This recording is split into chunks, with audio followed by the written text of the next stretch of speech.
လာဆန်းပိုင်းရောက်တိုင်းမြို့သူမြို့သားတွေစုပေါင်းချင်းမလေးရှိတဲ့အရေးကြီးဆုံးနဲ့အမိုးမြတ်ဆုံးပွဲတော်တစ်ခုရှိပါတယ်။ဒါကတော့ Itaken Festival ဖြစ်ပါတယ်။ဒီပွဲတော်ဟာချင်းမိုင်မြို့ကိုစောင့်ရှောက်တဲ့မြို့တိုင်းကိုပူဇော်တာဖြစ်ပြီးမြို့သူမြို့သားတွေဘေးနေကင်းဖို့နဲ့မိုးလီဝတ္တမှန်ကန်ပြီးစိုက်ပျိုးရေးအောင်မြင်ဖို့အတွက်ရည်ရွယ်ကြတာဖြစ်ပါတယ်။ဒီပွဲတော်ရဲ့ကာလာတွင်မှာလူတော်ပေါင်းများစွာပန်းအမွှေးတိုင်းဖျောင်းနိုင်တွေကင်ဆောင်ပြီးဝက်ချရီလောင်ကျောင်းတော်အတွင်းမှာရှိတဲ့မြို့တိုင်းနန်းဆောင်စီကိုဒါရောက်ပူဇော်ကြတာဖြစ်ပါတယ်။ဒါဟာချင်းမိုင်ရဲ့အမှုပညာရှင်ကြီးမှုနဲ့ယုံကြည်ကိုးကွယ်မှုတွေတစုတစည်းတည်းမြင်တွေ့ရတာဖြစ်ပါတယ်။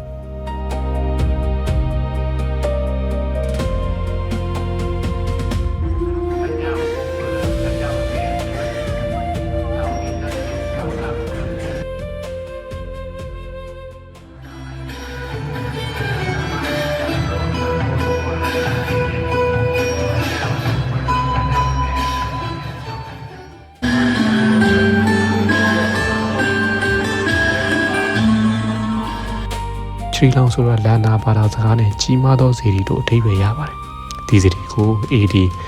1400ရာစုနှောင်းပိုင်းမှာစတင်တည်ထားခဲ့တာဖြစ်ပါတယ်။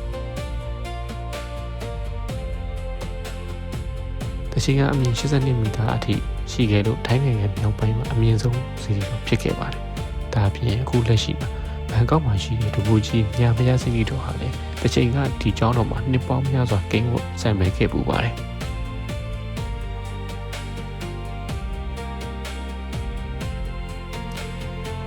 1545ခုနှစ်မှာဖြစ်ပွားခဲ့တဲ့ပြင်းထန်တဲ့ငလျင်တန်းကြောင့်ဇီတီတော်ရဲ့အပေါ်ပိုင်းဟာပြိုကျပျက်စီးခဲ့ရပါတယ်။